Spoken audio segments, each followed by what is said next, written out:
Bom dia a todos. É, Gostaria de agradecer a presença de todos que estão nos acompanhando nessa manhã de sábado. É uma honra e um prazer muito grande estar aqui com vocês. Em primeiro lugar, eu gostaria de agradecer o convite do Comitê de Hematologia da Associação Brasileira de Hematologia e Hemoterapia para participar, né, como moderadora dessa série de webinars sobre morfologia e hematologia pediátrica. É uma grande alegria participar dessa série de webinars, principalmente pelo convite por se tratar desse tema, que é um tema que faz parte do meu dia a dia, né, e da relevância desse tema na hematologia pediátrica e na hematologia como um todo, né. Eu gostaria de lembrar também que nessa semana a Academia Americana de Pediatria, de Hematologia, ela enviou uma newsletter a todos os residentes falando do esfregaço de sangue periférico como quinto sinal vital para o hematologista. Então, eu acho que mais do que nunca essa série de webinars vem como um grande aprendizado e vai ser de grande importância e grande relevância para todos nós.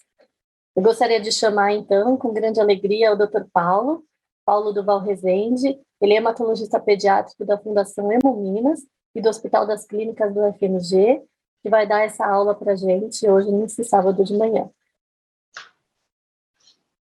Bom Bem-vindo, dia. Paulo. Obrigado, Ana. Bom dia para todo mundo. Queria agradecer, primeiramente, o convite, né, da BHH, do Comitê de Hematologia Pediátrica. É uma honra, é uma grande alegria estar aqui hoje com vocês.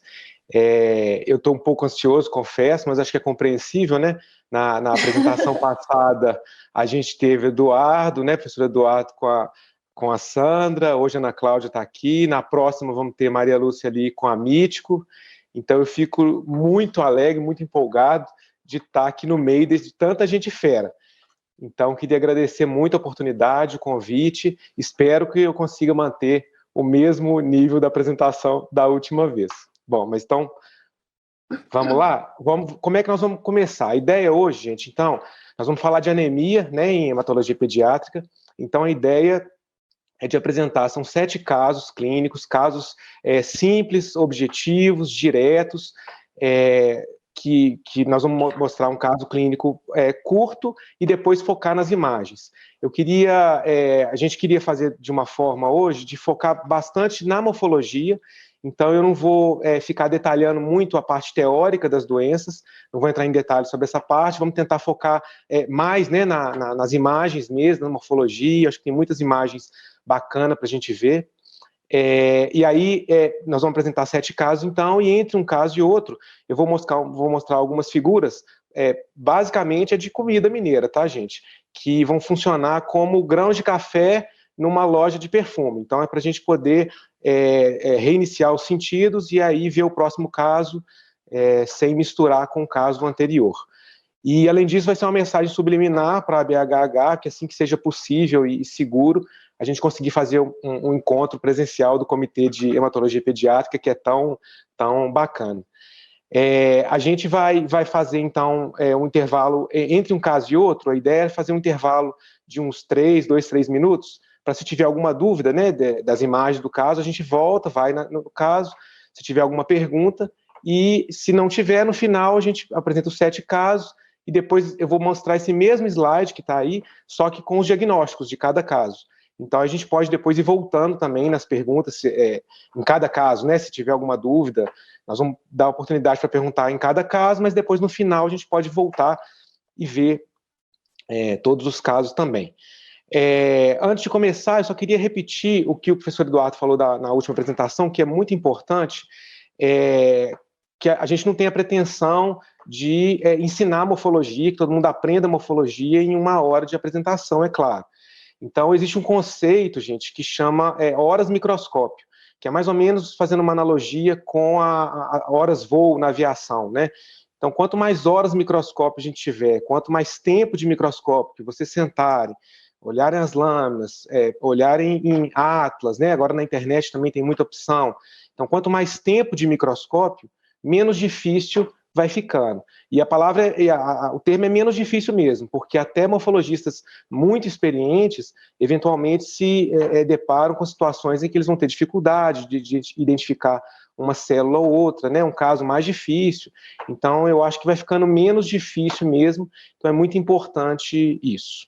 Bom, então antes da gente começar, um rápido disclaimer, como vocês já devem ter percebido, eu sou mineiro raiz, né, então eu falo muito trem. Isso é um trem, aquilo é um trem, isso é um trem. Então, quando o mineiro fala que isso é um trem, eu posso estar me referindo a absolutamente qualquer coisa do universo. Então, se por acaso, no meio da apresentação, eu falar, esse trem aqui, e vocês não souberem, não ficar claro que trem é o trem que eu estou falando, vocês me interrompam, por favor, para a gente ficar bem claro.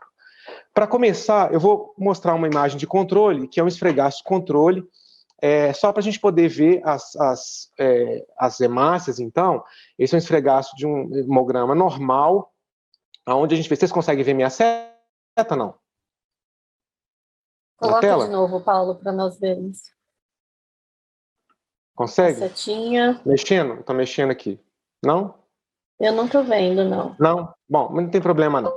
Então, esse é o esfregaço de controle, onde a gente vê, então, as hemácias bem distribuídas. A gente vê que a hemácia, pelo aspecto bicôncavo dela, então, quando a gente cora, você tem uma palidez central, né, que ocupa mais ou menos 1/3 do volume da célula, né, a gente tem uma área corada na periferia, né, então as hemácias bem distribuídas, a gente consegue ver o tanto de hemoglobina que tem. Então, o esfregaço normal, claro, tem uma ou outra hemácia, né, que até por um artefato, pela forma em que é feito o esfregaço, pode ser alguma alteração bem discreta, mas a gente olhando no global, né, no geral, a gente vê que as hemácias são mais ou menos do mesmo tamanho, elas têm uma coloração mais ou menos parecida, né, e se a gente vê as plaquetas também, né, distribuídas pelo esfregaço, então esse é um hemograma, um esfregaço normal, só para a gente ter na cabeça, e aí para poder comparar com os próximos. Então vamos lá. Primeiro caso, uma criança de 13 anos, menina, né, 40 quilos, previamente ígida, com histórico, então, de hipermenorreia há mais ou menos 6 meses, apresentando um quadro de palidez. No exame clínico, palidez cutânea e mucosa, sem outras alterações. Aí a gente vê o hemograma com hemoglobina de 8,5, hematócrito de 27, VCM 75, então a gente tem uma anemia microcítica, né, para 13 anos, com um global de leucócito de 5.480, com 65% segmentados, 35% de linfócito, uma plaquetose leve, 540 mil, um RDW de 18, que é um pouco aumentado, né? E um reticulócito de 1%. E aí foi pedido, então, né, para a gente poder ver a lâmina, então uma menina de 13 anos, com hipermenorreia e uma anemia microcítica, uma plaquetose leve, um RDW aumentado. E aí a gente olhando a lâmina, então a gente vê que é bem diferente. Peraí que a Siri... Então a gente vê a lâmina que ela é bem diferente da lâmina anterior, né, do controle que a gente viu.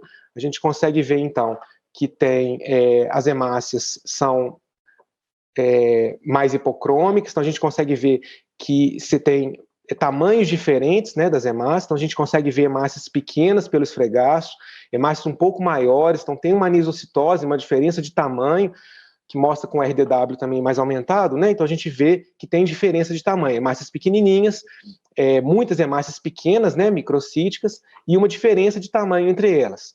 A gente consegue ver também que você tem aquela palidez central da hemácia, que é mais ou menos 1/3 da hemácia, ela está maior na maioria das hemácias, né? A gente tem uma palidez central que ocupa grande parte da célula, né, que é a hipocromia também. A gente consegue ver algumas alterações de forma também da hemácia, algumas hemácias em alvo, né, algumas hemácias em gota, então bem diferente daquele primeiro, um esfregaço que mostra, então, microcitose, hipocromia, anisocitose, um pouquinho de hipoiclocitose. Vamos ver o outro esfregaço desse mesmo caso, então a gente vê também, né, bem parecido, hemácias pequenininhas, hemácias pouco coradas, algumas hemácias em alvo, né? Algumas alterações de forma também, mas um esfregaço bonito que dá para ver que tem uma anemia microcítica hipocrômica bem claramente, tá? E aí, na hora que foram feitos os exames complementares, a gente vê um ferro sérico baixo, uma capacidade total de ligação de 360, o índice de saturação de transferrina bem baixinho. e uma ferritina de 8. Então, é um caso de anemia ferropriva, né? Bem clássico, uma menina com uma hipermenorreia evoluiu com anemia ferropriva. Ok? Então, o primeiro caso é esse. Alguma dúvida? Podemos passar para frente, Ana. Acho que pode seguir, Paulo. Pode seguir? Pode. Ok. Então, partindo de um belo pão de queijo, um cafezinho, nessa hora acho que dá uma fome danada. Vamos para o segundo caso, então, uma criança de 5 anos de idade, com uma história, então, de anemia desde 1 ano de idade, usou ferro, tem uma história que usou ferruginoso em várias vezes, sem resolução. Essa criança fez exame de sangue de rotina com 1 ano de idade, então nunca havia feito exame antes, e ela fala que a mãe fala que o pai da criança também teve uma anemia leve, sempre teve um quadro de anemia leve. O exame clínico tem uma palidez, cutânea mucosa, também sem outras alterações.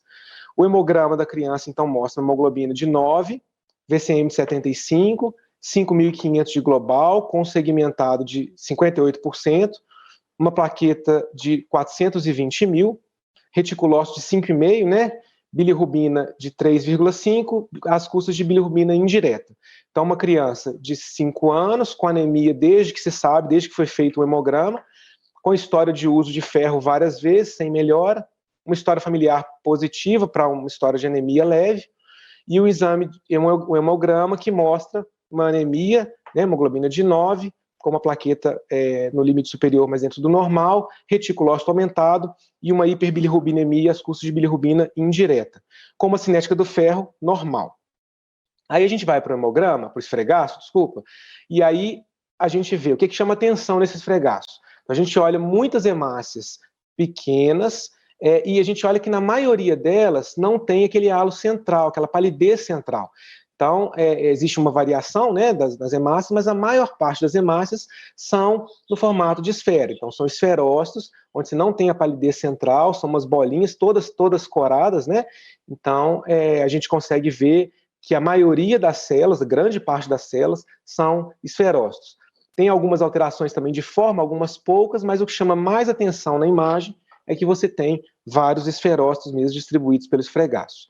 Aí uma outra imagem da mesma lâmina, né, que a gente vê que tem hemácias que não tem alteração, né, hemácias normais, mas várias hemácias no esfregaço sendo pequenininhas, com formato mesmo de esfera, né, sem a palidez central. O estudo familiar, então, mostrou que o exame do pai muito parecido com o exame da criança, né, um hemograma muito parecido, e a curva de fragilidade osmótica mostrou um desvio para a direita, então um caso de esferocitose hereditária, tá? Com presença de esferócitos nas lâminas, então bem tranquilo também de ver um esfregaço bem típico de esferocitose. Ok? Podemos seguir, Ok, Paulo, acho que podemos ir seguindo. Não tem nenhuma pergunta. E aí a gente deixa para o final. Tá bom. As imagens estão dando para ver direitinho? Tá sim. Beleza, bacana. Passando por uma belíssima broa de fubá, vamos passar então para o caso 3. Uma criança de 2 anos de idade que apresentou então, essa criança então, episódio de diarreia com muco e sangue. Depois de 5 dias, a mãe relatou que a criança começou com uma hematúria macroscópica e mancha roxa pelo corpo. No exame clínico, a criança apresentava uma palidez cutânea mucosa, com algumas petequias, pequenos hematomas distribuídos difusamente. O hemograma, então, tinha uma hemoglobina de 6,2, um VCM de 80, global de leucócito de 25.500, com 10% de bastões, 62% de segmentados, linfócitos de 25%. Uma plaquetometria de 45.000, reticulócito de 15,5. Bilirrubina total de 6,5, com a bilirrubina indireta de 5,9, direta de 0,6. Uma LDH de 1.500, ureia de 38 e creatinina de 1,2, com cúmbis direto negativo. Então, um apanhado geral, uma criança de 2 anos, com essa história de diarreia, com muco-sangue, uma semana depois, mais ou menos, começa com uma hematúria macroscópica, mancha roxa pelo corpo. Então, a criança tem uma anemia, 6,2 de hemoglobina, com uma plaquetopenia, 45 mil, sem sinal de sangramento ativo, mas com sangramento cutâneo mucoso, reticulócito aumentado, né, bem aumentado, 15,5, mesmo corrigido, uma bilirrubina, hiperbilirrubinemia indireta, né, as custas de bilirrubina indireta, uma LDH bem aumentada e com bidireto negativo e uma creatinina né, um pouco mais alta para a idade, no limite superior, já passando do valor normal. E aí, quando a gente olha o esfregaço, então, falando de trem, vocês imaginam, parece que um trem passou por cima do esfregaço, das hemácias, né? A gente consegue ver, o que chama muita atenção nesse caso são fragmentos de hemácia. Olha para vocês verem, a gente tem hemácias normais, você tem muitos pedacinhos de hemácia, né, que são fragmentos de hemácia, que são os esquizócitos. Então, a gente tem presença de esquizócitos na imagem toda, né? Muitas alterações de imagem, tem uma hemácia crenada aqui bem pouquinho ao lado do centro da tela. A gente tem bem fragmentos, né? Bastante fragmentos celulares. Tem uma alteração também de tamanho de hemácias, né? As hemácias pequenininhas. Mas o que chama atenção são realmente os esquizócitos, muitos fragmentos de hemácia que reflete lesão em microvasculatura, né? Passando para o próximo, mesma coisa, esse esfregaço da mesma lâmina, onde a gente consegue ver a presença de esquizócitos, né? Bastante pedacinhos de célula, acho que fica bem claro aí que a gente tem uns pedacinhos de hemácia mostrando a presença dos esquizócitos que são bem típicos nesse caso, tá? Essa criança teve um quadro depois que fechou como síndrome hemolítica urêmica, né? Então é uma anemia hemolítica, microangiopática. A gente vê os esquizócitos que são presenças de fragmentos de hemácia pela lesão na microvasculatura e o diagnóstico de CHU, né? Anemia microangiopática secundária à síndrome hemolítica urêmica. Ok? Bem claro também. Ok, vamos seguir. Então, vamos embora. Tem mais um esfregaço aqui, desculpa, tá? Mas bem parecido com aquele, né? Bacana de ver que o esfregaço chama bastante atenção. Bem... Muitos esquizócitos, né? Bem bacana. Ok? Bom, então, não está na hora ainda, né? Mas passando por um belíssimo feijão tropeiro, vamos para o caso 4, então. Então, esse caso, gente, um lactente de 2 anos e meio, menino, está admitido no pronto atendimento. A mãe dizia que a criança apresentou um episódio de gripe, né, um quadro gripal leve, mais ou menos 3 dias atrás, e evoluiu com prostração, dispneia e esforço respiratório.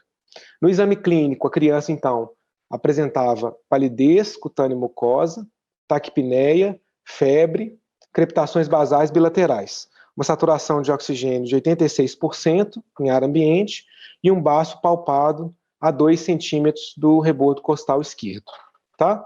Então, lactente, 2 anos e meio, foi para o atendimento, gripado, evoluindo com prostração e esforço respiratório, crepitações basais bilaterais, uma saturação baixa de O2 em ar ambiente e um baço palpado numa época que não era esperado.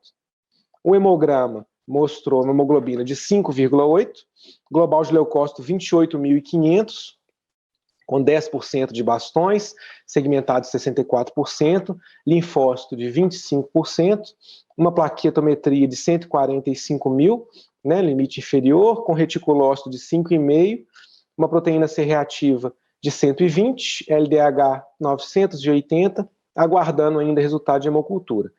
E uma criança com raio-x de tórax com infiltrado intersticial bilateral difuso. Então, em princípio, um quadro que parece uma pneumonia, né? Uma criança com pneumonia, um lactente com pneumonia intersticial, e com esse hemograma. Então, a gente vai vendo que os casos vão aparecendo, você vê todos eles com anemia, né? Esse agora é semelhante ao da anemia microangiopática, então uma anemia mais importante, né? 5,8 de hemoglobina, uma leucometria maior um pouco do que o anterior, com desvio para a esquerda, né? Uma plaquetometria não tão baixa quanto da anemia microangiopática anterior, mas 145 mil, um pouquinho mais baixa. Da mesma forma com reticulócito alto, então dá a impressão de você ter uma medula produzindo, né, tentando compensar a anemia, e um PCR alto, um LDH também alto, como o anterior, mas não tão alto assim. E aí a gente é chamado para poder olhar o hemograma, que aí fica fácil, né, gente, olhando o hemograma agora, de ver o que está acontecendo. O que chama atenção nesse hemograma, que trem que a gente vê diferente aqui nesse hemograma. Então a gente tem as hemácias, algumas hemácias normais, sem alteração, mas muito poucas, e o que chama atenção no esfregaço são essas hemácias em forma de foice, né? Então aí fica fácil em dizer que está cheio de hemácia falciforme.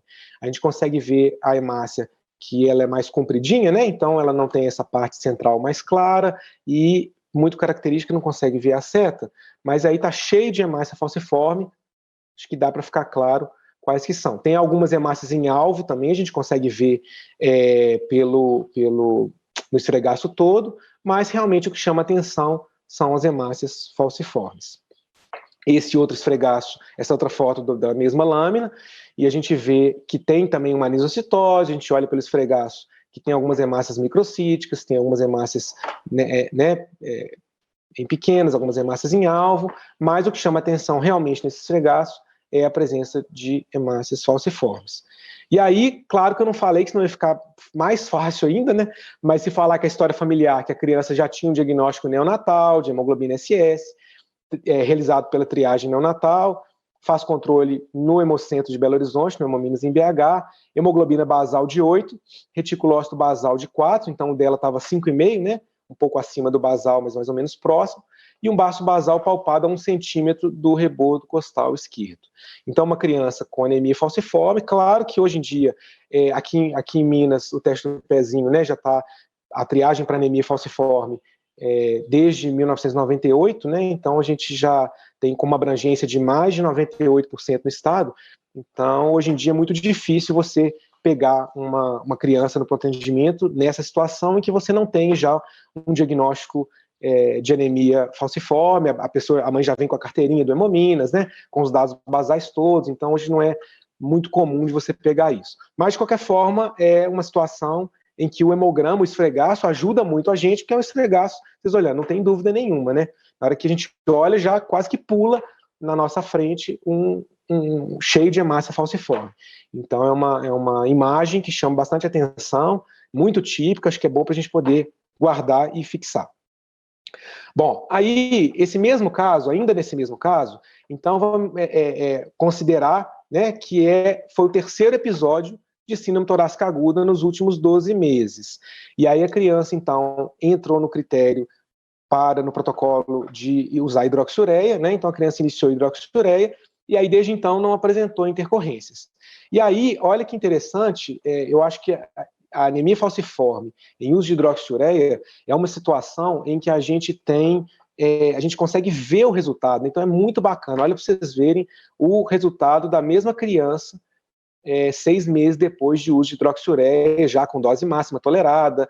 Olha que legal que é o hemograma. A gente vê aqui na região bem central, um pouquinho para a esquerda, né, no rumo de 9 horas, assim, mas mais na região central, a gente vê aí 2 hemácias falciformes ainda, mas é muito diferente, né? A gente consegue ver que houve realmente uma redução muito significativa de hemácias falciformes, continua tendo algumas hemácias em alvo, continua tendo algumas alterações pequenas na hematoscopia, mas chama muito atenção, é uma situação muito legal em que você consegue ver o resultado, né?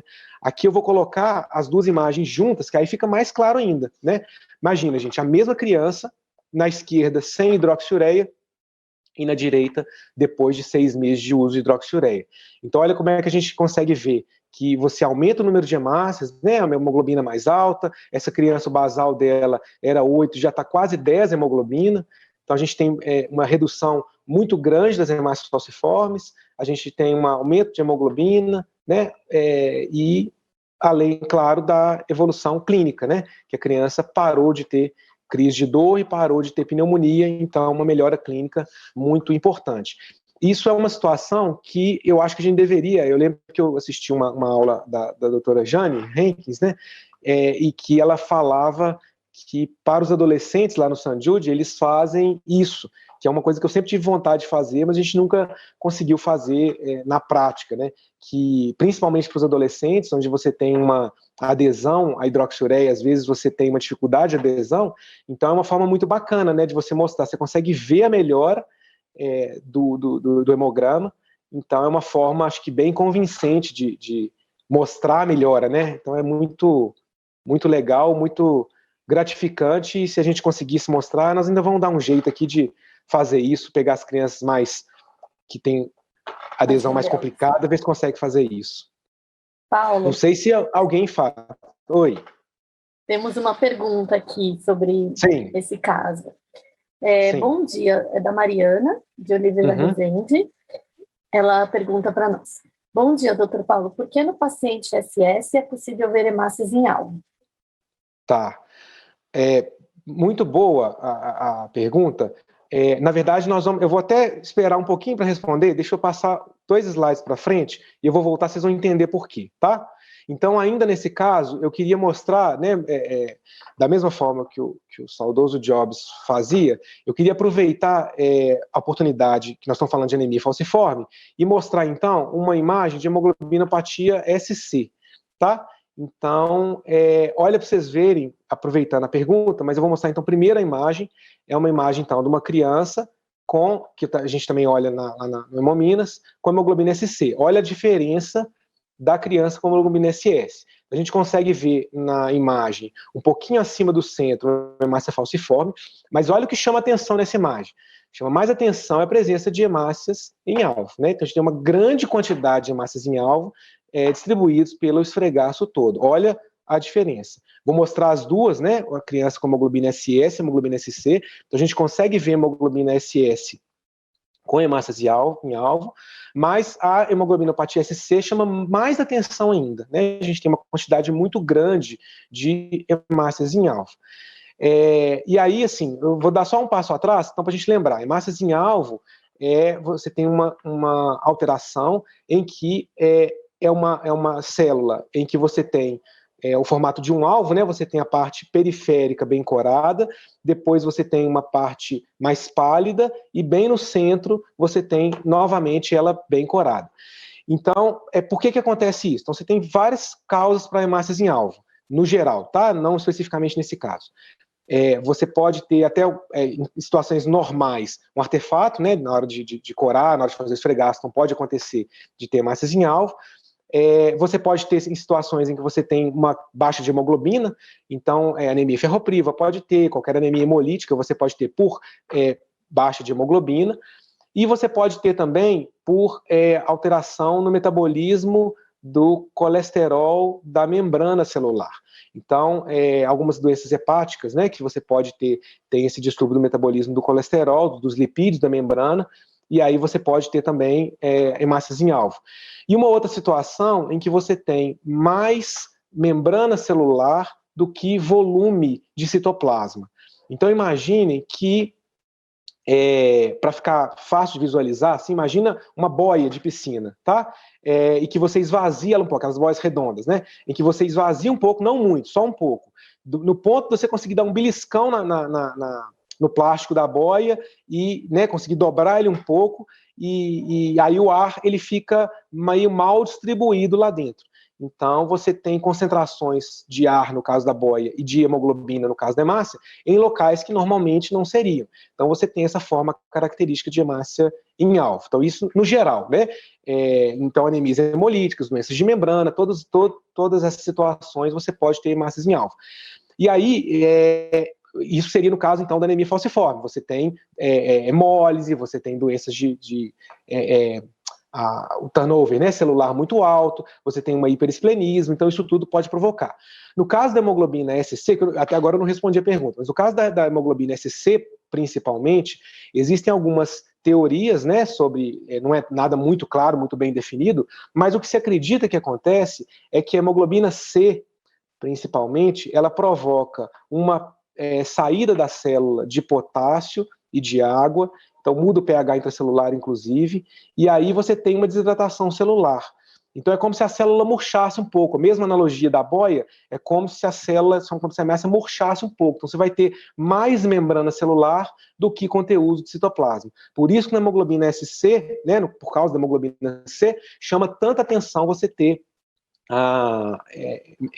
tanta presença de hemácia em alvo, né, mais até do que hemoglobina SS. Ok? Podemos Ok, Paulo. seguir? Temos mais uma pergunta. Sim. Aproveitando o caso, como que seria uma lâmina na S-beta-talassemia? Você tem alguma lâmina aí? Não. Aí, assim, no caso da S-beta, quando você tem S-beta 0, né, você acaba tendo, você tem uma microcitose, né, por causa da talassemia, então uma microcitose mais importante, e no caso da S-beta 0, a lâmina vai ser um pouco mais parecida com a SS, né, e no caso da S-beta mais, um pouco menos de hemácia falciforme, um pouco mais de hemácias sem alterações, né? Então vai variar um pouco mais, mas o que vai chamar atenção é que você vai ter uma microcitose um pouco maior, né? Um pouco mais intensa. Ainda assim com presença de hemácia falciforme, mas aí varia um pouco mais, né? O esfregaço pode ser mais parecido com esse clássico que está aí à esquerda, né? Um pouco menos parecido, então a variação é um pouco maior. Tá certo. Eu não trouxe, então. Infelizmente não trouxe. Seguimos? Ok. Esse só para dar uma quebrada, então, é um desenho que a menina do SC fez para mim, tá? Para vocês pode não parecer nada, mas eu grandão desse jeito, olha o tamanho da porta e olha o meu tamanho. Isso faz muito bem para minha autoestima, tá? Então eu guardo ele, prego na parede, porque eu tô bem grandão nessa foto, e eu tenho 1,70 m de bota, com aquelas salto bem grandão. Então, para mim, para minha autoestima é muito bom. Bom, mas então vamos logo para o caso 5, uma criança de 7 anos de idade, previamente saudável, rígida também, com uma história de alteração de hemograma realizado de rotina há um ano atrás. Então, uma criança de 7 anos, que não tinha nada, não tinha nenhuma doença, de repente, há um ano anterior a essa situação agora, faz um hemograma com uma alteração e que é uma piora progressiva. Esse hemograma foi repetido algumas vezes desde o último ano e apresentou uma piora progressiva. E aí a criança foi encaminhada para avaliação da hematologia, no caso da gente, então. E aí no exame clínico, o que chama atenção? Uma palidez cutânea mucosa, com petequias difusamente pelo corpo. O hemograma, então, mostrava uma hemoglobina de 7, com um global de leucócito de 2.200, com 220 segmentados, 10%, com linfócito de 80%. Uma plaquetometria de 15.000 e um reticulócito de 0,2. Então, uma criança de 7 anos de idade, que nunca tinha tido alteração, de repente faz um hemograma com uma pancitopenia e que vai piorando progressivamente. Atualmente, então, esse hemograma tem uma anemia importante, com reticulócito de 0,2, então uma anemia com reticulocitopenia, e, na verdade, tem uma pancitopenia, né? Um global de leucócito de 2.200, com 200 neutrófilos, e uma plaquetometria de 15.000. Tá? E aí a gente pediu para ver, então a gente teve o hemograma, nesse caso nós vamos ver a medula, tá? Então vou passar o mielograma.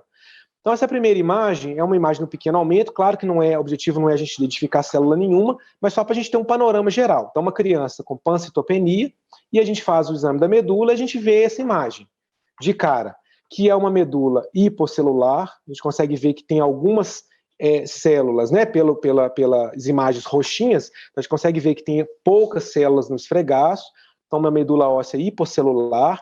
Na parte ali superior, a gente consegue ver um grumo, né, uma espícula óssea, então tem uma concentração de células ali em cima, o que já chama atenção para possivelmente não ser uma lâmina diluída com sangue periférico, então a gente já, eu não vou mostrar outras imagens do pequeno aumento, mas aí vocês vão acreditar em mim que todas estavam muito parecidas, então uma medula que nesse pequeno aumento mostrava uma hiposcelularidade bem difusa e com espículas ósseas, então, que possivelmente não estaria diluída com sangue periférico.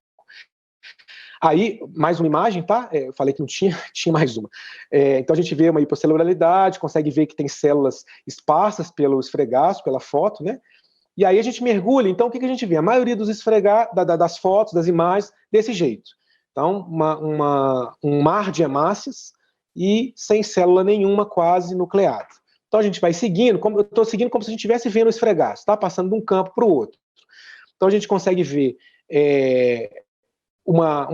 algumas imagens, eu vou mostrar em sequência, que vocês vão ver que não tem predomínio de célula madura, é isso que eu queria mostrar. Então, um esfregaço que mais ainda agora fala a favor da gente não ter diluição com sangue periférico. Então, a gente tem um promielócito ali em cima, duas células monocitóides ali mais para baixo. Aí, seguindo, temos um linfócito maduro típico, né, ali embaixo também, mas o que chama atenção é o mar de hemácia, outro linfócito maduro, tá? Então, uma lâmina, uma medula óssea bastante hiposcelular, sem diluição com sangue periférico, com espícula óssea, e aí a criança foi submetida a uma biópsia de medula, que viu que tinha 20% de celularidade, então mostrou que era um caso de aplasia de medula. O hemograma, só para lembrar, tá? Então, hemoglobina de 7, global de 2.200, com 200 neutrófilos, plaqueta de 10.000, com reticulócito de 0,2. Então, um caso de aplasia de medula, pelos critérios, pelo hemograma, a gente vê que é uma aplasia grave, né? Você tem reticulócito menos de 0,5, menos de 500 neutrófilos, uma plaqueta menor de 20.000, então uma aplasia de medula óssea grave. E aí eu não falei claro antes, senão ia ficar fácil demais, mas a criança tinha um fenótipo, tem um fenótipo de anemia de Fanconi e com uma pesquisa de quebras cromossômicas, sendo também típica de anemia de Fanconi. Então, uma aplasia de medula óssea congênita, né, com uma anemia de Fanconi e que foi encaminhada para o transplante de medula óssea. Ok? Alguma dúvida? Ok. Podemos seguir, então. Então, caso de pancitopenia com aplasia de medula. Essa é uma imagem do Mercado Central de Belo Horizonte, que quem nunca foi tem que ir quando vier aqui, quando for seguro e tiver tudo aberto, claro. Uma loja de pimenta espetacular. Bom, então, caso 6. Vocês vão ver que é um pouco parecido com o anterior, né? E vamos ver que se tem alguma diferença. Então, esse caso agora, uma criança de 2 meses de idade, sem intercorrência neonatal, então uma gestação sem alterações, contexto perinatal também sem alterações, com uma história de palidez cutânea mucosa. Sem história de sangramento, sem internações antes de 2 meses, e um exame clínico com uma palidez cutânea mucosa sem outras alterações. E aí um hemograma que mostrava 7 de hemoglobina, 12.000 de global, com 50% de segmentados, 40% de linfócito. Uma plaquetometria de 245.000, com reticulócitos de 0,2. Então, olha para vocês verem, no caso anterior, a gente tinha uma criança com pancitopenia grave, né? Nesse caso, a gente tem uma anemia isolada, com 2 meses de idade, plaquetometria normal e leucócito global e diferencial normal e uma reticulocitopenia. Então, uma anemia isolada com reticulocitopenia, 2 meses de idade. E aí a criança fez um mielograma. E aí a gente olha o mielograma, essa é uma imagem no pequeno aumento, onde a gente vê o esfregaço, né? A medula está um pouco mais hiposcelular, né? Pela idade, então está um pouco hiposcelular. A gente consegue ver bem no centro, aí um pouquinho à direita, um megacariócito, mas eu quero mostrar num panorama geral. Então, a medula está bem mais celular do que a anterior, comparado com uma aplasia de medula, né? Então, essa muito menos hiposcelular. Então, está levemente hiposcelular. E aí, dessa vez, eu vou fazer de um jeito um pouco diferente. Eu vou mostrar 5 imagens em sequência, como se a gente estivesse vendo o esfregaço, tá? E aí vocês vão ver que tem um trem diferente nessa imagem. Então, eu vou mostrar 5, e aí depois eu vou voltar, tá? Na hora que a gente mergulha na lâmina, para a gente poder comentar. Então, esse é o esfregaço no pequeno aumento, a gente viu um pouco hiposcelular, né? Mas dá para contar, dá para ver as imagens. Então, ó, primeira imagem. Não vou falar nada, só mostrar a imagem, cada um vê com calma, ver se tem um trem diferente que vocês vão reparar. Segunda imagem.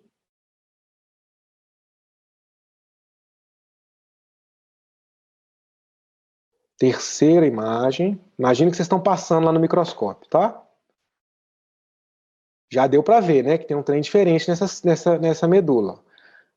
Quarta.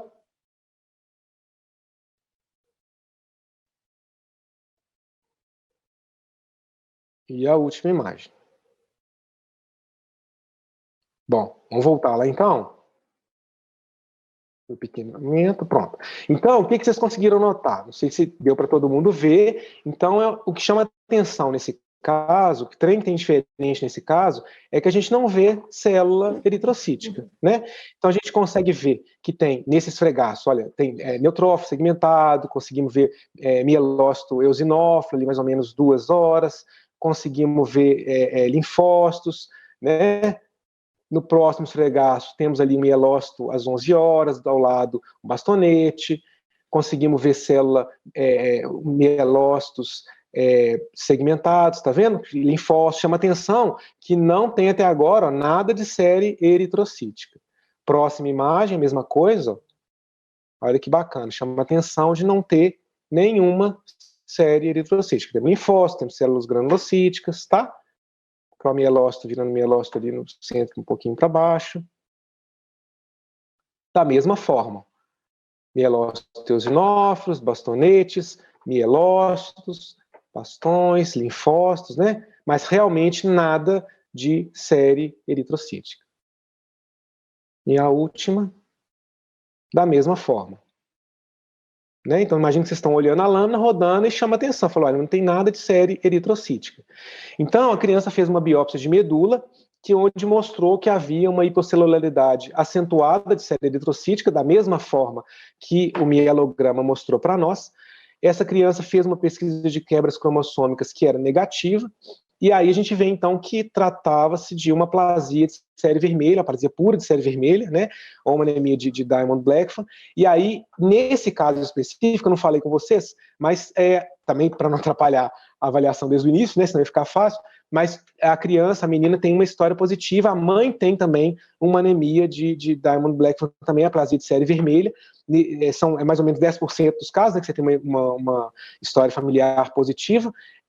Então, a mãe tem também a doença, a mãe usa corticóide, mas o hemograma da mãe mantém bom, e a criança, ela usa corticóide na dose mínima tolerada, mas ela mantém uma dependência transfusional. Então, ela não tem uma resposta boa com corticóide, mantém uma dependência transfusional, faz transfusão de sangue mais ou menos a cada 30 dias. A criança tem 2 irmãos que não são compatíveis de medula. Então, está inscrita no REREM, não tem doador ainda, então estamos procurando um doador para tentar avaliar o transplante. Então, uma aplasia pura de série vermelha, que também a medula, né, diferente da medula anterior. Bom. Paulo, vou fazer uma provocação e temos uma pergunta. Tá bom. Nesse caso, vamos imaginar, eu ia fazer a pergunta e depois eu entendi, né, que você eu ia perguntar por que ela fez o mielograma, né, nesse caso. Certo. E aí eu vi que tinha a história familiar positiva, mas o que mais chamaria atenção nesse caso, que teria indicação de você já ir para a coleta do mielograma, ou o que antes você poderia ter investigado, ou o que te chamaria atenção no hemograma para precisar coletar essa medula? Nesse caso ficou mais fácil, né? Porque a gente tinha um histórico familiar, então já mais ou menos imaginava que ia ter. Mas quando você tem, então vou voltar lá, com uma anemia, com uma reticulocitopenia, ela não tinha neutropenia, né? E não tinha plaquetopenia. Isso. E o que chamava atenção, a criança sem história nenhuma de infecção, né? Que a gente poderia pensar num quadro, por exemplo, secundário à infecção, né? Você ter parvovirose, né? Algum vírus, por exemplo, que poderia provocar uma supressão, né, na eritropoese, por exemplo, né? Não tinha uma história. Isso também foi feito, né? Quando a criança chegou, a avaliação também de diagnóstico diferencial com infecções, principalmente parvovirose, né? Citomegalovírus, EBV também, mas principalmente parvovirose, e uma criança que não tinha nenhuma outra alteração. A gente sabe que o diagnóstico nessa idade, mais ou menos com 2 meses, mais ou menos 50% das aplasias puras série vermelha acontecem até os 2 meses de idade, né? E 90% no primeiro ano. Mas eu acho que principalmente o diagnóstico diferencial seria, eu não pus o VCM aqui, mas seria com a criança acabou sendo investigada, né? Para ferropenia, para infecção, para vitamina B12, ácido fólico, né? Poderia ser um quadro inicial, né? Que você poderia ser só uma anemia com uma reticulocitopenia, mas foi investigado principalmente causas infecciosas, causas nutricionais. E aí, como veio tudo normal, e aí acabou partindo para o hemograma. Na verdade, nesse caso não, né? Porque nesse caso tinha história familiar. Tinha história Mas se fosse uma familiar criança que não ajudava, tivesse, que não tivesse histórico familiar, depois da investigação de infecção e a questão nutricional, né? Aí, sem causa definida, e um hemograma e uma situação que não melhorava, né, que continuava dessa mesma forma, então, antes de transfundir, porque a criança às vezes vai evoluindo de uma forma até caindo a hemoglobina, né, então antes de transfundir, ou então antes de entrar com corticoide, que seria o tratamento, né, inicial, aí faria-se o mielograma. Acho que estaria bem indicado. Sim, temos uma outra pergunta, algumas perguntas em relação a esse caso, gerou aí. Certo. Você poderia comentar como seria a descrição de lâmina se esse mesmo paciente tivesse uma talassemia major? Seria um diagnóstico diferencial aí nesse caso, né? No caso, o reticulócito está muito baixo aqui, né? Então, a gente tem um reticulócito muito bravo, uma reticulocitopenia e uma anemia, né? No caso, uma talassemia, provavelmente, se você não tivesse sobreposição de fatores, né, gente?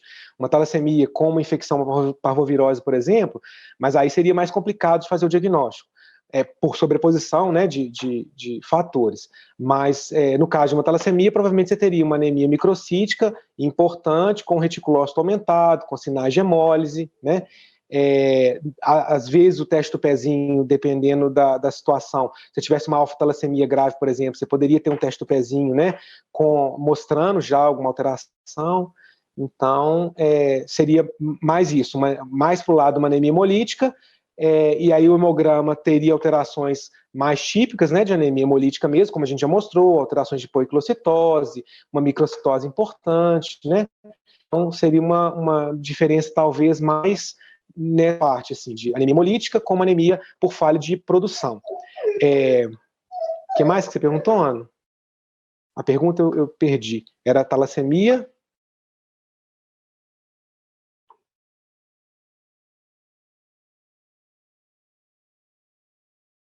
Ana?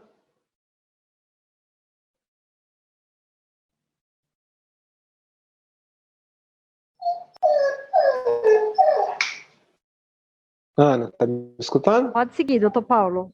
Doutora Ana já retorna com a gente.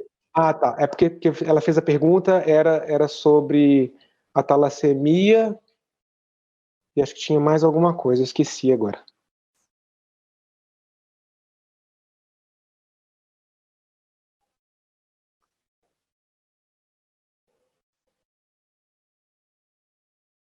Tá bom. Então tá. Então vamos seguir, depois no final a gente volta na pergunta. Então, a gente saiu mostrando um caso de anemia, de aplasia de medula, um caso de aplasia pura de série vermelha, né? E aí agora passando então por um queijo da Serra da Canastra, patrimônio gastronômico de Minas Gerais. A gente vai para o último caso então, uma criança de 6 meses de idade. Então, vocês vão ver, é outro caso de pancitopenia. Então, uma criança de 6 meses de idade, com atraso de desenvolvimento neuropsicomotor e uma história de palidez cutânea mucosa. Então, uma criança que a mãe relata que desde pequeno o pediatra já chamou a atenção, né, de mais nova, demora para poder firmar o pescoço, então um atraso leve de desenvolvimento, apresentando palidez progressiva, sem história de sangramento ativo, sem história de internações prévias, e o exame clínico, uma palidez cutânea mucosa, mais importante, e uma irritabilidade e hipotonia muscular mais difusa. E aí o hemograma mostrava para a gente, então, uma hemoglobina de 7, com um VCM de 112, um global de 2.500, com 375 segmentados, uma plaquetometria de 88.000, com um reticulócito de 0,8. Então, a gente vê o caso anterior, né, e o anterior a ele, que era pancitopenia, no caso 6 era só uma anemia. Então, nesse caso, comparando com o da aplasia de medula, uma criança, então, pequena, lactente, com uma pancitopenia também, 7 de hemoglobina, 2.500 de global, não uma pancitopenia grave, mas uma pancitopenia também significativa, 88.000 plaquetas, tá? Nesse caso com VCM alto, e o que chama atenção é esse atraso do desenvolvimento neuropsicomotor, irritabilidade, hipotonia. Então a criança fez uma medula, e aí a gente olha e vê o diagnóstico, vê a medula bem diferente das medulas anteriores, né? das imagens anteriores dos outros casos. Então a gente vê uma medula óssea muito mais celular, né, muito mais cheia, a gente vê megacariócito aí facilmente visualizado, e é uma medula hipercelular. Então, diferentemente do caso de aplasia, que tinha uma pancitopenia grave, nesse caso também pancitopenia no sangue periférico, e na hora que a gente olha a medula, uma medula muito diferente, então uma medula hipercelular, né? Fica muito claro de ver. E aí, quando a gente mergulha, então a gente começa a ver algumas alterações que vão chamar bastante atenção. Então, pena que a seta não está funcionando, mas vamos ver se eu consigo descrever para vocês, e vocês conseguem ver. Nessa primeira imagem, o que já chama atenção? Então, mais ou menos ali às 3 horas, a gente tem 2 eritroblastos que têm uma alteração de maturação. Repara que o núcleo deles está diferente. Então, um núcleo mais maduro e um núcleo mais imaturo. Então, a gente tem uma sincronia de maturação. Mais ou menos no centro, um pouquinho para baixo, a gente tem um bastonete gigante. No centro, um pouquinho para as 11 horas, a gente tem um bastonete em anel. Né? Não sei se dá para todo mundo ver. Então, bem redondinho, bastonete em anel. À esquerda desse bastonete em anel, a gente repara que tem um eritroblasto com alguns corpúsculos, né, no citoplasma, que são restos de material, de DNA, né, restos de material genético. Né? Então, a gente vê que também tem uma alteração de maturação. Então, as imagens começam a chamar a atenção para nós. Tem um outro eritroblasto ali, mais ou menos 1 hora, que também tem um corpúsculozinho, a gente consegue ver, que vão chamar para a gente atenção alguma alteração alteração importante, de maturação. Né? Na parte da hematoscopia, a gente consegue ver também algumas alterações, ali mais ou menos 5 horas, não sei se vocês conseguem ver, tem um acantócito, né, que é quando você tem uma hemácia com umas espículas, diferente do equinócito, ele tem como se fossem uns espinhos, né, umas projeções citoplasmáticas que parecem espinhos, né, mais ou menos 5 horas, não sei se está dando para todo mundo ver, e vocês vão ver algumas outras alterações à medida que as imagens foram passando. Então nós vamos passando como também se estivesse olhando o mielograma, tá? Então na parte bem central a gente tem um eritroblasto binucleado, olha como é que começam a aparecer alterações. À esquerda também uma outra projeção nuclear, né, como se tivesse também uma binucleação. Lá às 3 horas a gente consegue ver um eritroblasto maior, onde você tem basofílico, onde você tem uma atenuação de cromatina focal, então tem o núcleo, ele tem uns branquinhos, né, tem umas áreas mais pálidas dentro dele, não é homogêneo, então uma atenuação de cromatina. A gente consegue ver ali 10 horas também um eritroblasto com ortocromático, com também uns corpúsculozinhos no citoplasma, tá? Vamos passar para a próxima. Esse no detalhe, a gente tem bem no centro um bastonete gigante, né? Acima dele um eritroblasto com atenuação de cromatina, assim fica bem fácil de ver, né? Que tem uma atenuação de cromatina focal. À esquerda dele, nós temos também uma sincronia de maturação. Olha o citoplasma da célula, como está mais claro, bem mais claro do que os outros eritroblastos, né? Então, o citoplasma e o núcleo evoluem, maturam em velocidades diferentes. Ali, bem à direita, a gente consegue ver um eritroblasto binucleado. Estou tentando ver se eu consigo. Tem um pointer aqui, mas eu acho que não vou conseguir, não. Bom, depois eu vou mostrar as imagens, depois a gente vê se consegue fazer com pointer. Infelizmente, eu não estou conseguindo colocar.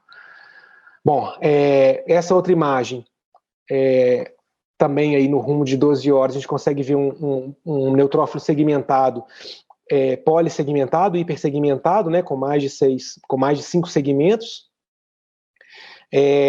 Conseguimos ver também na lâmina do centro, né, para 3 horas, um bastonete gigante, logo abaixo um eritroblasto também binucleado. A gente consegue ver a sincronia de maturação, onde você tem também eritroblastos com citoplasma e núcleo, né, em estágios diferentes de maturação. Logo ali, às 2 para 3 horas, uma mitose. A gente consegue ver também alguns fragmentos celulares das hemácias, né? Nessa imagem, no centro, olha para você ver que bacana, um eritroblasto binucleado, à esquerda dele, um eritroblasto também com material no citoplasma, né? Fica bem bem nítido a gente ver. Na hematoscopia a gente consegue ver aqui mais ou menos 6 horas, né? Do centro para 6 horas, a gente consegue ver uma hemácia em gota, que também é comum em anemias megaloblásticas. Então a gente consegue ver, gente, alterações megaloblásticas, né? Que vão ficando, à medida que a gente vai avançando nos esfregaços, a gente consegue ver com uma clareza muito grande. Aqui no detalhe, uma ponte intercitoplasmática, né? Também dá para ver bem claro, 2 eritroblastos ligados, né? Pelo citoplasma. Aqui um bastonete em anel, nos Estados Unidos eles chamam de bastonete em donut, né? Aqui em Minas é em rosquinha mesmo. E nessa imagem, acho que é a última, a gente consegue ver também muitas alterações de maturação. Então, se vocês olharem às 12 horas, a gente tem um eritroblasto binucleado, bem grande. Logo acima dele, a gente tem um eritroblasto com alteração de maturação, o núcleo da mesma forma que a gente falou, um citoplasma mais escuro do que o de cima, né? Às 7 horas, a gente consegue ver um bastonete gigante, tá? E ao longo da lâmina, se vocês olharem, vocês conseguem ver, né, que tem eritroblasto em formatos com uma coloração mais diferente, com corpúsculos no citoplasma, né? Acho que dá para a gente ver que fica bem claro que você tem alterações de megaloblásticas na lâmina, tá? E aí, nesse caso, então, quando a gente foi ver, a mãe também tinha uma anemia macrocítica, tá? A mãe tinha anemia perniciosa, e aí, quando foi fazer os exames, a criança tinha uma deficiência de vitamina B12. Então, uma anemia megaloblástica com deficiência de vitamina B, por deficiência de vitamina B12, o que justificava o quadro neurológico inicial, né? Essa criança foi iniciada, então, a reposição de vitamina B12 e teve uma melhora espetacular no quadro neurológico, tanto no hemograma, claro, na parte, mas principalmente no quadro clínico, né? Então, uma melhora neurológica muito, muito importante. Ok? Depois a gente pode voltar nas imagens depois para ficar claro. E com essa bela imagem da Serra do Curral, então, eu finalizo a apresentação, podemos ver as dúvidas. Mais uma vez eu quero agradecer a BHH, agradecer o Comitê de Hematologia pelo convite. Muito feliz de mostrar o dia a dia nosso na morfologia, e a gente fica aí, então podemos voltar em algum caso, podemos voltar nas imagens. Vamos lá, que a Ana gente voltou? tem... Voltei, gente, eu caí, desculpa, viu? Não sei o que aconteceu, de repente fechou a tela. Você fez uma pergunta, Ana, da talassemia, eu esqueci agora. O que era? Então, tinha uma pergunta que era como seria a descrição da lâmina se o mesmo paciente tivesse uma talassemia major, né, daquele caso anterior, da lâmina do hemograma. Tá. Do caso 6, né? Da aplasia de série vermelha. Isso, que aí seria no caso, um hemograma mais parecido com uma não no mielo, talassemia. Isso. De anemia hemolítica, né? Então seria mais parecido com uma anemia hemolítica, com anticulócito. Mas a descrição da lâmina, né? Que o pessoal está perguntando, então. Perguntaram como seria a descrição. Você teria uma microcitose importante, né? E algumas alterações de poiquilocitose, né? Com alterações hemácias em alvo, né? Alterações de forma, né? Esse é o 5, desculpa. O 6. Esse é a aplasia. Isso. Caso 6. Para frente. Isso, né? Que nesse caso é uma anemia com reticulocitopenia, né? E no caso de uma talassemia você teria uma anemia hemolítica, né? Isso, exatamente. E aqui tinha mais um pedaço da pergunta, eu acho que eu perdi ou não, ou estou enganado. Aí, outra pergunta desse caso seria se essa criança tinha malformações, o fenótipo, né, de Black Van Diamond ou não? Não. Nesse caso, não. A gente fez mais pelo diagnóstico da mãe mesmo. Outra pergunta da família, sobre da família, né? Isso. Tem mais uma perguntinha desse caso, se esse caso tinha uma macrocitose. Sim, tinha. Eu só não pus aqui para também não ficar muito na cara, para tentar facilitar um pouco, senão ia ficar na cara demais, né? Mas tinha sim macrocitose, tá? Eu não coloquei, mas tinha sim. E o hemograma também não pus, porque acho que a ideia, nesse caso, eu queria mostrar a medula, né? Mas tinha sim. Tá? Uma anemia macrocítica com reticulócito baixo. Baixo, certo. Isso. Tá bom. Aí temos uma outra pergunta. Na anemia hemolítica autoimune, né, também podemos ter esferócitos. Como diferenciar as duas patologias na lâmina? As duas, a anemia hemolítica autoimune... Da esferocitose, né? Da esferocitose, Pela lâmina. Pela lâmina, assim, na esferocitose, é lógico que existem graus de esferocitose, né?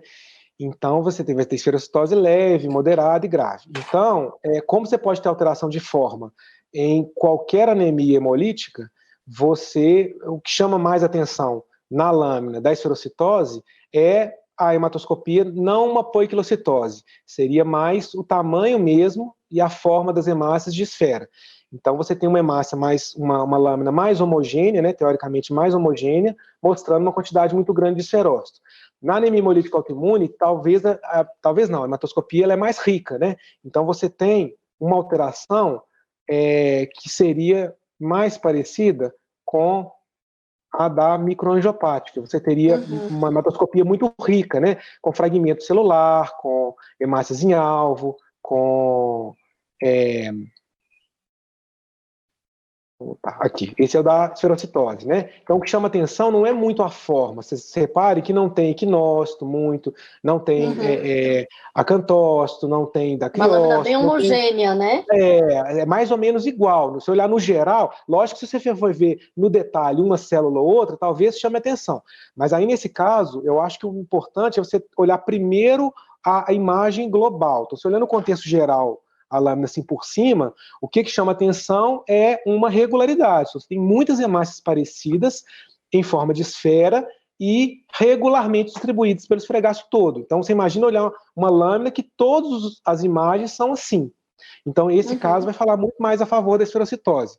Se você pega uma lâmina em que você tem alguns esferócitos, mas uma lâmina rica, que tem fragmento celular, que tem uma poiquilocitose importante, aquilo já chama atenção para um quadro hemolítico mais importante, né? E no caso de ser, aí você teria que ver combo direto, para ver os sinais indiretos de hemólise, né? Mas pela lâmina só, a lâmina na anemia hemolítica autoimune seria muito mais rica a hematoscopia do que essa imagem que nós estamos vendo aí. Essa é muito mais regular, a outra ia ter uma variação muito maior. Teoricamente, né, gente? Claro que tem graus de tudo, né? Então, níveis mais intensos e menos intensos. Certo. Aí eu vou voltar no caso 1. Volta lá. Certo. Vou fazer uma perguntinha para você. Claro. Que eu acho que é muito importante a anemia ferropriva, né? Seria possível a gente diferenciar na anemia ferropriva da talassemia ou do traço talassêmico, da talassemia minor? Como que a gente poderia, nessa lâmina do hemograma, ajudar nesse diagnóstico diferencial, já que são duas anemias hipocrômicas microcíticas, né? e hipocrômicas, né? Pela morfologia, assim, se você tiver uma talassemia maior, né, onde você tem uma microcitose mais importante, no caso da anemia, elas podem ser parecidas, né? Na talassemia, talvez mas a microcitose vai ser parecida também, né? É uma lâmina que pode ser parecida. Talvez na talassemia você tenha um pouco mais de alteração de poiquilocitose do que na anemia ferropriva, né? Na anemia ferropriva, pela baixa de ferro, você vai ter uma microcitose e hipocromia, que basicamente que chama atenção, e algumas hemácias em alvo, né? E na talassemia, como você tem hemólise, acaba tendo talvez uma alteração pouco maior, mais intensa de poiquilocitose. Mas são lâminas que podem ser mais ou menos semelhantes, né? Pode ser mais ou menos semelhantes. Não acho que é muito fácil, só pela lâmina, colocar duas lâminas uma ao lado da outra, sem ver o caso clínico, sem ver o contexto, talvez seja um pouco mais complicado de avaliar. Difícil, né? Difícil. E, Paulinho, acho que é importante também a gente falar o traço falciforme e a anemia falciforme pela lâmina. Seria possível você diferenciar? Também assim, no traço, você vai ver algumas hemácias falciformes. É claro, gente, que nessa imagem...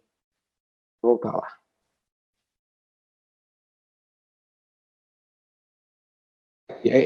Pensa bem, a gente estava falando da anemia hemolítica autoimune, né? Lógico que não com tanto esquizócito, né? Mas seria uma imagem mais para esse contexto aqui, para esse tipo de imagem, do que o do esferótipo. Né? Então, ó, o da anemia, o traço falciforme, você pode ter algumas hemácias falciformes, né? É lógico que aí seria quantidade mesmo. Se você não tem acesso ao caso clínico, né, ao contexto clínico da criança, você pode ver uma ou outra hemácia falciforme. No caso da hemoglobina SS, o que vai chamar atenção é a quantidade mesmo, né? Você tem uma lâmina lotada de hemácia falciforme. Só pela lâmina, é igual aquela pergunta do S-beta-talassemia, né? Às vezes, só pela morfologia, você vai ter alguma dificuldade mesmo de ver. Então, você vai ver alguma hemácia falciforme, então você poderia descrever só pela morfologia a presença de hemácia falciforme. Vai precisar de eletroforese de hemoglobina, né? Não tem jeito. E do quadro clínico, do histórico, né? Por isso que é bacana, igual o Eduardo falou, o professor Eduardo falou da última avaliação, a gente tem uma oportunidade, né, Ana, assim, única, eu acho, assim, na medicina, de você resolver, né, a situação toda. Então, acho que a grande vantagem do hematologista ter uma experiência e ter acesso à microscopia é exatamente para não separar as coisas, porque o ideal é você olhar o conjunto todo, né? Então você ter acesso ao quadro clínico, e aí você já fica suspeitando, parece ser uma anemia hemolítica, parece ser uma anemia por falha de produção, parece ser um quadro de panstopenita, pode ser uma plasita, você já tem uma hipótese clínica. De repente você olha para o esfregaço, que ele te complementa. Então, você vê uma lâmina com hemácia falciforme só, claro que você fala, hemácia falciforme, mas só isso não vai, a não ser que você vê uma lâmina dessa, né? Uma imagem dessa, claro. Que esse é o quadro típico do típico. Mas se você vê só a imagem, talvez você tenha alguma dificuldade. Você não vai falar. Isso, pode ser um S-beta+, pode ser um traço, pode. Então, a gente tem uma oportunidade única por isso que é tão importante, gente, o residente de hematologia, mesmo que às vezes o pessoal, mas eu não gosto muito de morfologia, mas tentar ver lâmina, tentar ver que você consegue ver o contexto todo, né? Então, você vê o caso clínico, você vê a morfologia e você participa do tratamento. Então, a gente consegue atuar globalmente. E aí, o exame complementar acaba sendo complementar, né? Não fica uma coisa de você ver só a lâmina, né? Porque só a lâmina, quando você está só no laboratório, se você não tem acesso ao quadro clínico, é óbvio que o diagnóstico diferencial fica muito mais amplo algumas vezes, né? Então, a não ser que você pegue uma lâmina igual a do último caso, que você tem muitas alterações megaloblásticas, aquilo chama muita atenção. Mas mesmo assim, você fala assim, será que isso é uma mielodisplasia? Será que é uma anemia megaloblástica nutricional? Então, isso a gente não vai ter muita noção, né, se você não tiver acesso ao contexto clínico. Você vê muita alteração megaloblástica, por exemplo, que pode ter uma gama de diagnósticos diferentes, né, e totalmente diferentes, né? Pode ser um quadro congênito, né? Pode ser um quadro adquirido, então é muito difícil muitas vezes. Por isso que a morfologia realmente ela é complementar, mas é muito importante, porque você consegue realmente ajudar a definir o contexto e ajudar no tratamento. E muitas vezes você consegue ver o resultado, igual a gente viu com a hidroxiureia, né? É muito legal e eu acho que a gente devia mostrar para os meninos. Imagina, todo mundo tem um caso de paciente que é agarrado para tomar hidroxiureia, é difícil, não tem dia que não toma, aí você imagina você mostrar o exame melhorando, né? O sangue mesmo, dele, né? É muito visual, muito bacana, né? E eu acho assim, você falou, o residente de hematologia pode não gostar de morfologia. Eu acho que não dá para ser hematologista e você pode não fazer morfologia, mas assim, você tem que gostar, né? Porque é uma coisa que faz parte, né? Você tem que ter uma noção, e é visual, né? A gente fica vendo, às vezes, outras especialidades, por exemplo, que você pega o exame de sangue e fala, o exame tá assim, o exame tá tanto, tá assado, né? A gente tem a oportunidade de ver o que está acontecendo. Então, é muito complementar, é muito bacana. Eu também acho, eu falei no sentido assim, tem gente que às vezes o residente fala assim, mas eu não gosto muito, né? Mas a gente está focando nisso. Acho que essa sequência de apresentações, né, Ana, é até para isso mesmo, para a gente poder não só mostrar as imagens, mas poder provar por A mais B o tanto que é importante e complementar você ter o visual das lâminas, né? O tanto que te ajuda, né, na hora de você avaliar um paciente. Né? Eu gostei muito dessa carta que eu comentei no início, que recebi do Ash, né, direcionado para os residentes, para os trainees, que ele fala, né, o hemograma, a lâmina do sangue periférico como o quinto sinal vital do hematologista. Eu achei tão bacana essa expressão, porque é isso mesmo.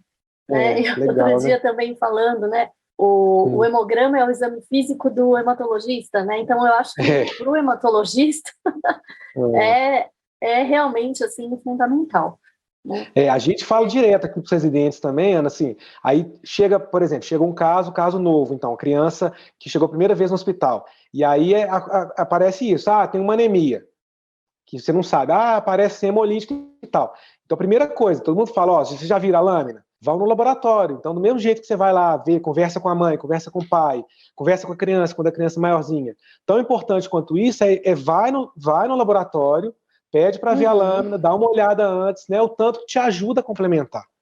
Então, isso acho que deveria fazer parte igual você faz a anamnese, faz exame clínico, você está acostumado, pede os exames quando precisa, você também ir no laboratório e ver a lâmina, e você conseguir tomar essa decisão, acho que ajuda demais. A partir da hora que os residentes começam a fazer isso, a formação fica muito melhor, com certeza.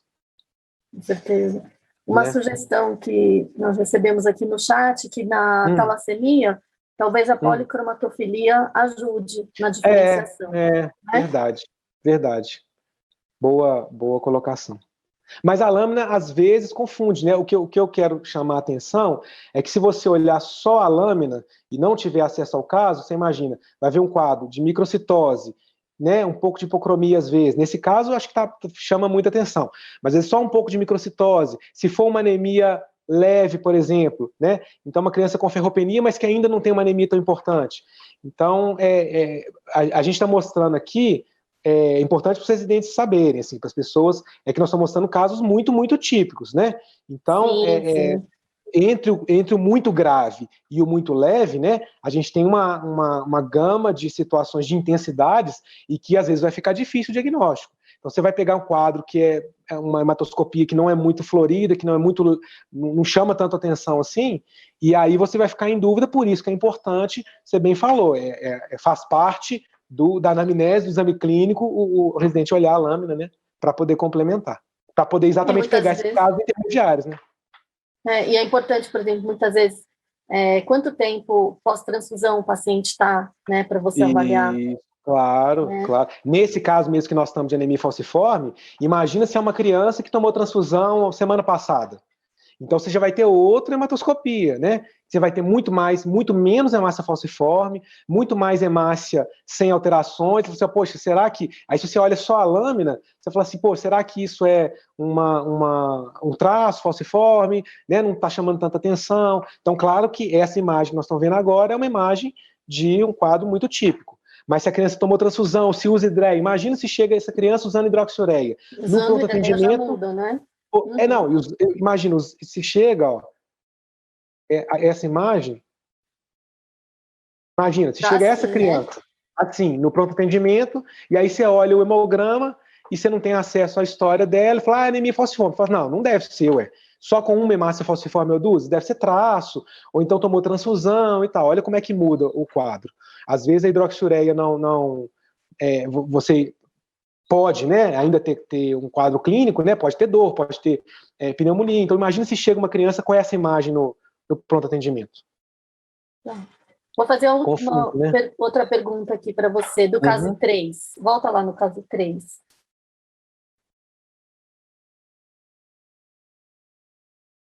Esse, né? Microangiopático. No quadro clínico mesmo. Volta lá. Tá bom. Nesse caso, né, que chama atenção, o que te faz? Chama atenção que ele tem uma anemia, uma plaquetopenia, né? Certo. E ele tem uma leucocitose. O que nesse caso não te faria pensar numa leucose aguda, por exemplo, por essa história? Tá. Ele tem aumento de DHL, né? Tem algumas coisas assim. Acho que é importante a gente colocar isso para o residente, para quem está assistindo, né? Claro. É a mesma coisa, né, gente? Aí, assim, aqui é um quadro muito típico. Você poderia ter um quadro exatamente igual a esse, um quadro clínico e um quadro laboratorial, por exemplo, e ser leucemia aguda. Então, assim, a gente já pegou casos, e todo mundo aqui, eu acho que já viu algum caso parecido, com 25.500 leucócitos, possivelmente, no caso de leucemia aguda, você teria blasto sangue periférico, né? Então, agora, é claro, às vezes se faz um laboratório, que a pessoa tem menos experiência com a hematoscopia, e aí fala, por exemplo, que o que chamaria atenção seria uma criança com 2 anos, esse hemograma, se fosse leucemia aguda, num laboratório, por exemplo, que às vezes o pessoal não tem muita vivência com a hematoscopia, seria um predomínio de linfócito. Então, às vezes a pessoa ia falar que tem 90% de linfócito, 80% de linfócito, né? Então, teria possivelmente uma neutropenia junto e uma linfocitose, assim, entre aspas, né? Que aí na hora que você for olhar não era, ainda mais se for blasto L1, né? Na próxima apresentação a Maria Lúcia e a Mítico devem mostrar, o blasto L1 ele pode ser muito parecido com o linfócito maduro, né? Assim, muito não, mas um pouco parecido, assim. Então você tem um predomínio de linfócito, 80%, 90%, a gente ficaria mais para o lado de leucemia. Mas é claro que poderia, se você pensar assim, teve um quadro infeccioso, né, junto, e que poderia abrir um quadro de leucemia. Às vezes é muito difícil mesmo. Mas nesse caso, eu acho que chamaria atenção uma linfocitose e a presença de células atípicas ou de blasto sangue periférico. Claro. Nesse caso, e aí, a hora que você vai para a morfologia da lâmina, e você vê que não, né? Isso, exatamente. Que aí, no caso da leucemia, você teria uma monotonia celular, né? Células, mesmo que você não conseguisse identificar exatamente se é blasto L1, né? Numa linfoblástica, por exemplo, você veria que tem uma quantidade muito grande de células muito parecidas, né? Então já te chamaria atenção. E nesse caso também a reticulocitose, né? 15,5%, no caso de uma leucemia aguda, não esperaria que você tivesse. A bilirrubina também, claro, né, que nesse contexto ele fala mais a favor de uma anemia hemolítica. Mas se você tiver já uma infiltração hepática, por exemplo, você poderia até ter alguma alteração. Mas o reticulócito também ajudaria. O reticulócito alto ajudaria, nesse caso. Certo. Vamos ver se temos mais perguntas. Mais alguma coisa? Acho que eu nem falei muito trem, né, Ana? Fiquei preocupado que eu falo trem demais. Você falou pouco trem. Pois Você só deu fome na gente. Pois é, eu preparei isso porque os residentes falam, nossa, você fala trem toda hora. Eu falo, não, tem que falar então de trem. E quem não é de Minas não entende que trem pode ser trem qualquer coisa, né? Então, mas acho que eu me segurei por causa de propósito. Tem uma pergunta que faltou perguntar, né? No caso da aplasia de série vermelha, se a reticulocitopenia importante já seria indicativo de mielograma.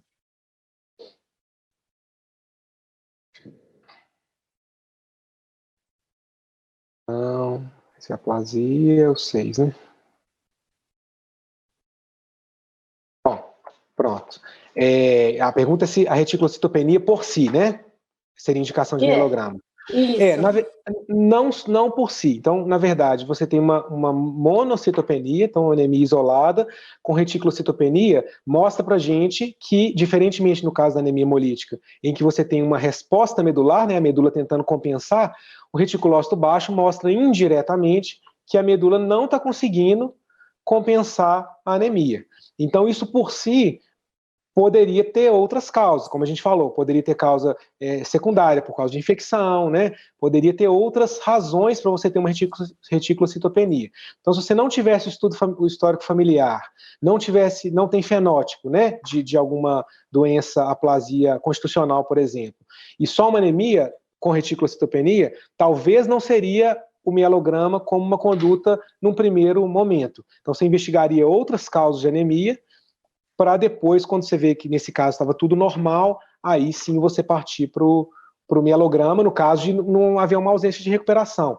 Mesmo que você não consiga determinar, por exemplo, uma causa secundária, uma causa infecciosa, por exemplo, você imagina que com uma semana mais ou menos, teoricamente, quando você tem uma supressão medular viral, por exemplo, isso vai melhorando, né? O reticulócito já começa a aumentar, e mesmo que a hemoglobina não melhore logo, mas com uma semana, 3, 5 dias, o reticulócito já teoricamente começa a aumentar, né? Então, quando isso não acontece, aí você já começa a ficar com a pulguinha atrás da orelha e começa a pensar em outras causas, e aí sim o mielograma está indicado. Acho que só pela reticulocitopenia de cara, não.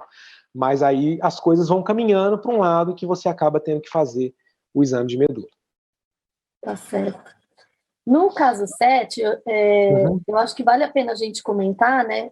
A mãe, ela tinha uma história de anemia perniciosa, como você comentou, mas eu acho que é muito importante a gente comentar sobre alimentação, né? Que deve ser questionado. A gente tem muitos pacientes vegetarianos, veganos. Vegano, né? E eu já tive caso de filho de paciente vegano, vegetariano, que não fez reposição adequada. Então, eu acho que isso é uma coisa que deve ser incessantemente perguntada, né, nas consultas. E uma outra coisa que eu acho que vale a pena a gente comentar, Paulinho, a diferença seria entre a ponte internuclear e a ponte citoplasmática. Você mostrou uma ponte citoplasmática, acho que vale a pena comentar, né? E o que a ponte nuclear e a citoplasmática ajudaria aí a diferenciar, né? Normalmente você tem distúrbios de maturação de megaloblástica. O clássico, né, da ponte é quando você tem uma ligação do núcleo e do citoplasma, né? Que você tem uma ponte que fala a favor de deseritropoese grave, né, no caso de mielodisplasia, que você tem com mais frequência. Nesse caso, você pode ter, às vezes, você não consegue ver a ponte no internuclear, muitas vezes pela própria coloração, e algumas vezes você vai ter só a conexão do citoplasma, né? Em casos mais leves, em casos em que, às vezes, também você tem uma alteração só de coloração, né? Certo. Temos uma pergunta aqui que surgiu agora. Será que valeria a pena ressaltar que, nos casos de doença falciforme, a hematoscopia também é importante para realizar uma correção da leucometria? Acho que né? Muito importante, porque tem muito eritroblasto periférico, né? Isso. A hematoscopia, no caso do hemograma, né? Exatamente. Você fazer a correção, né, do número de eritroblasto e descontar da leucometria, com certeza. Com certeza é importante. Porque muitas vezes você vai ter um basal que você acha que o leucócito basal é mais alto, mas na verdade é por causa dos eritroblastos, né? Isso geralmente está sempre descrito, né, no hemograma. Então, isso. Eles colocam, você vai fazer a contagem, né? E vai descontar, porque quando você passa no equipamento, ele vai dar a leucometria, e pode estar, sei lá, 50 mil leucócitos, como glóbulos brancos. Quando você faz a hematoscopia, você vê que desses, 50% pode ser eritroblasto. E aí você vai fazer a contagem e vai liberar no hemograma tantos eritroblastos aí você faz a correção na hora que vai contando a lâmina. Faz a correção, Pela citometria, como a citometria olha complexidade e tamanho, né? Então aí acaba sendo contado como célula nuclear, acaba sendo contado como leucócito, né? É importante mesmo. E aí é importante você ter, que acaba que todos os hemocentros normalmente fazem, você ter o basal, né? Você conseguir ter os primeiros 2 anos de vida, você faz uma média aí, e aí você tem um basal, e aí sempre comparar com o basal, né? Isso vale para hemoglobina, vale para leucócito, vale para reticulócito, vale para plaqueta, né? Mas o leucócito também é importante, que muitas vezes chega criança, por exemplo, que o basal de leucócito é 20 mil, e aí a criança está com 22 mil, 25 mil, então numa situação normal, a pessoa pediatra já ficaria, opa, isso deve ser infecção. Pediatra geral já fica, né? E não necessariamente, às vezes a criança, o basal dela é 20 mil, 22 mil, está com 25 mil, e isso é muito perto do basal, né? Então não necessariamente você precisa pensar muito em causa infecciosa, nesse caso. Bom, o nosso tempo, infelizmente, acabou. Eu gostaria de agradecer, Paulo, a presença de todos. Se você quiser fazer o seu encerramento. Obrigada a todos que tiveram todas as perguntas. E fica à vontade para encerrar. Não, só queria agradecer também, mais uma vez, a oportunidade. Uma alegria muito grande. Eu estava muito empolgado para poder fazer essa apresentação, porque quem gosta de morfologia gosta muito de morfologia, né? Então, gente apaixonado, né? E eu acho que é essa questão que é importante, né? A gente tem que sempre reforçar a importância na formação. Então, eu acho que é isso, lembrar que no mês que vem vamos ter uma outra apresentação com Maria Lúcia e com o Mítico, né, de leucemia, que eu acho que vai abordar bem a parte oncológica, que também muitas vezes é bem difícil a fenotipagem, associar junto com a morfologia. Você tem casos que são muito fáceis, muito simples, mas ao mesmo tempo tem casos que são muito desafiadores, então acho que vale a pena já fazer um spoiler aí, chamar todo mundo para poder participar. Lembrar que a última aula do professor Eduardo da Sandra também estão gravadas no site, no canal do YouTube da BHH e no site, né? Essa também vai ficar gravada, acredito. Então, se quem não pôde ver, né, às vezes estava trabalhando, pode falar para algum colega ver. E é isso. Espero que seja uma primeira de muitas vezes que a gente possa conversar de morfologia. Parabenizar o Comitê de Hematologia por essa iniciativa, que é muito bacana a gente conversar sobre morfologia, e agradecer. Espero que seja possível, seguro, que logo, logo a gente consiga encontrar pessoalmente todo mundo. Se Deus quiser, comer muito pão de queijo, tomar muito café. Exatamente, brode, fubá. Vamos ver. É uma mensagem subliminar. Vamos ver se a BHH entende, e aí, né, quem sabe no próximo vai ter tudo isso. Bem discreta a mensagem, pensa bem, na tela toda. Bem discreta. Aguardamos vocês, então, no próximo webinar de lâminas. Obrigada, BHH, pelo convite. Obrigada a todos que estiveram conosco nessa manhã. E até a próxima oportunidade. Obrigado, gente. Grande abraço, até a próxima. Até.